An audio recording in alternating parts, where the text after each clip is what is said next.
All right, guys. So one of the things I was thinking about earlier was like the different radios and things like that, and how you're going to operate, and what ends up being more cost effective in the long run. So, like for example, this radio here, it's got some bugs and some issues and some birdies.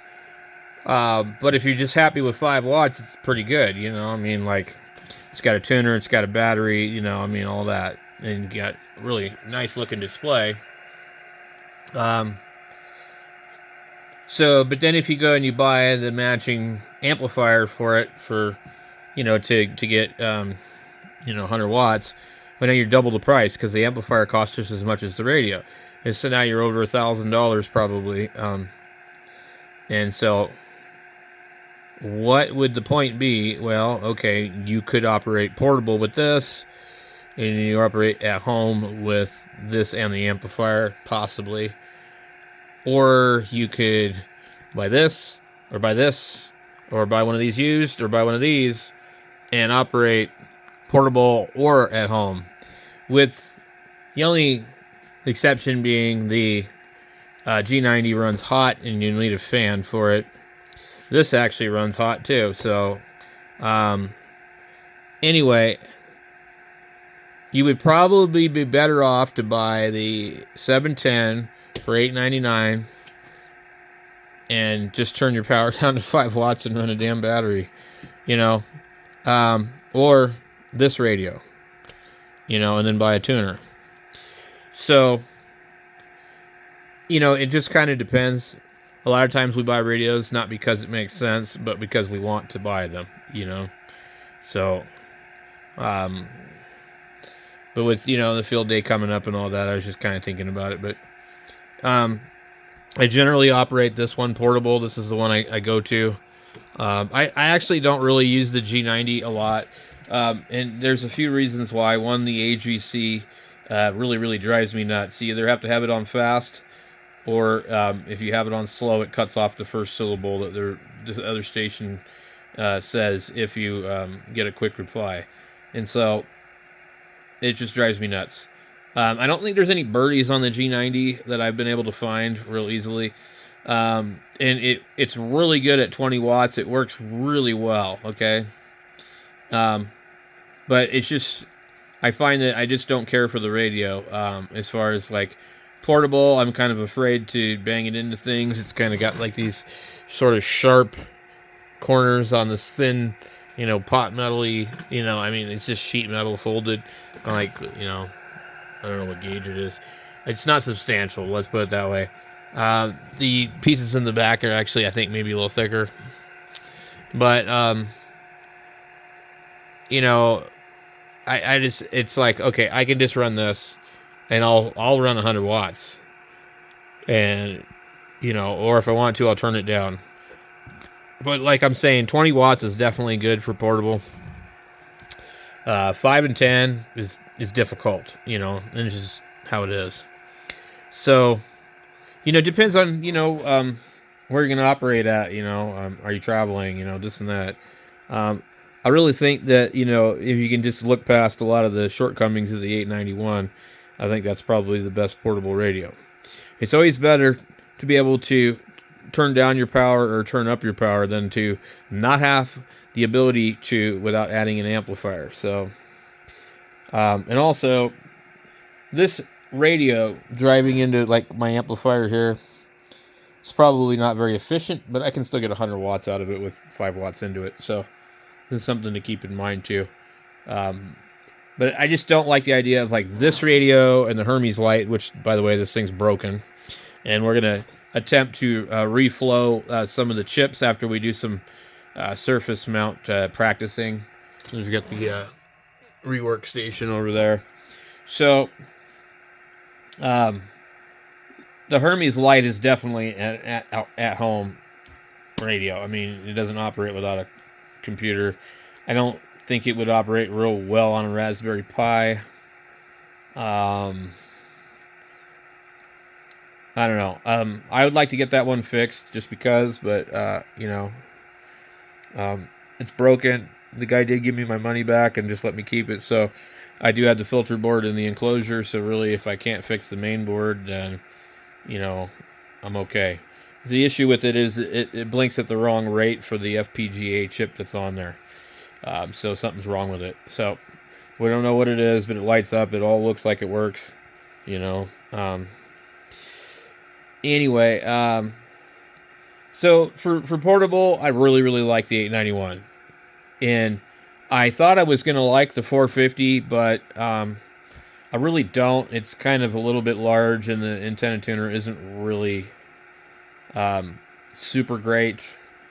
And the menus and stuff are kind of difficult. This one is definitely difficult menu-wise, but it's like a quarter of the size, if not even smaller, than that radio.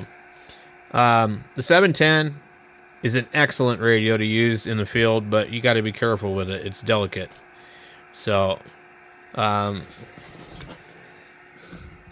would again go to the 891. They're under $700. You know, I mean, it sounds good. It works good.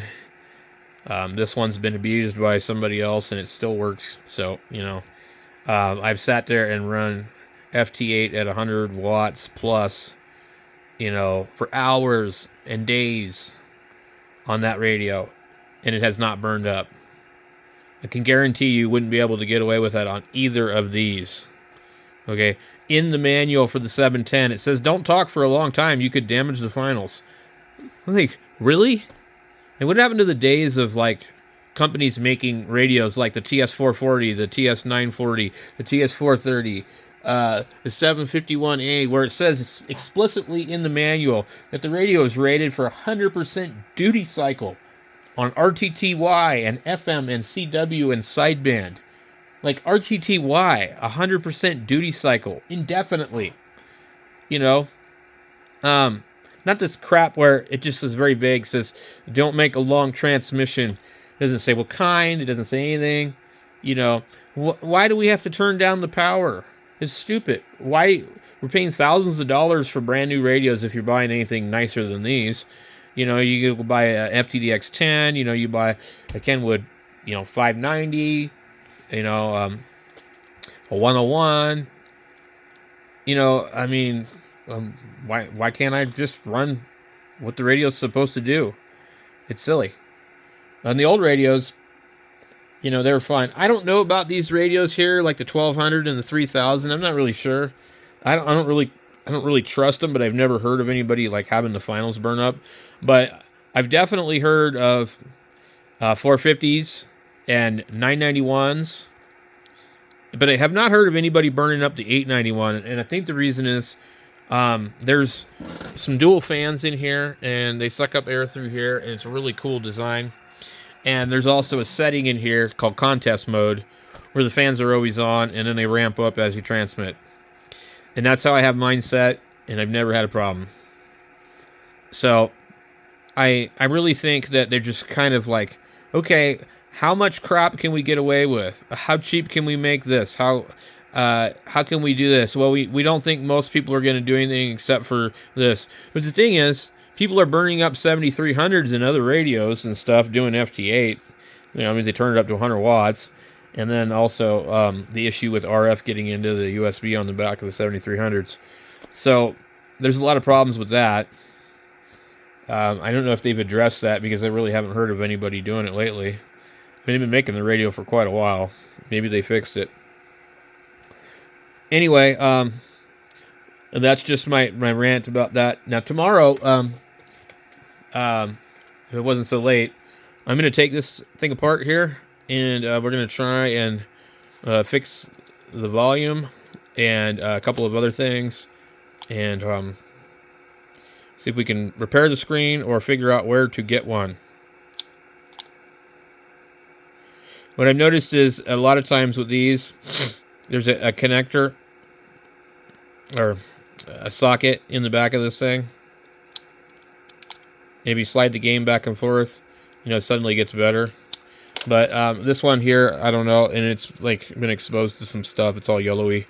But we have two of these, and this just kind of reminds me of being a 13-year-old boy again. So I remember playing Tetris for hours and hours and hours. I thought it was the greatest thing. It was like, you know, the younger generation playing Angry Birds. So anyway, we're going to do that tomorrow. And then I didn't get around to doing the Craigslist thing. I don't have a computer up and running here that has internet. So we didn't really see anything the other day anyway. So we're just going to fold it up. And yeah, tomorrow we'll try and do this. And I'm going to go and spend some time with the kids because I think they're still up playing their new little Game Boy emulator games that have like 6,000 games. It's called the GB300. Look it up on Amazon. GB300. It uses like a Cortex processor and it has 6,000 games. It uses 18650 battery and it has an SD card so you can side load ROMs. It's pretty cool. Catch you guys later.